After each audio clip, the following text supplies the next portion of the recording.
ঠিক আছে, আর এই ছোট লোকের বাচ্চাকে তো আজ মেরেই ফেলবো। ওর এত বড় কলিজা কি করে হয় ও তোমার হাত ধরে? তখনই সেখানে মিমের বাবা মা আর মাসুদের বাবা মা চলে আসে। আর তখনই মাসুদের মা বলে ওঠে, এই ছেলে এখানে কি করে মিমের সাথে, আর এখানে এত চেঁচামেচি কেন?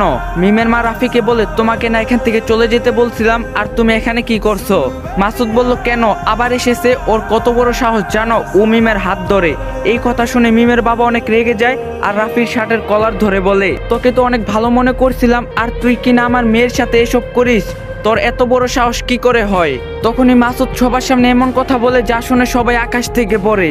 মাসুদ বলল, না, শুধু হাত ধরার জন্য নয়, আমি না থাকলে তো মনে হয় আরো বড় কিছু করতো মিমের সাথে। তখন রাফি বলে ওঠে, আপনারা সবাই বিশ্বাস করুন, আমি মিমকে অনেক ভালোবাসি, আর সেও আমাকে অনেক ভালোবাসে, আমি ওকে ছাড়া বাঁচবো না। হেই ফ্রেন্ডস, আপনারা তো 1xBet এর নাম শুনছেনই।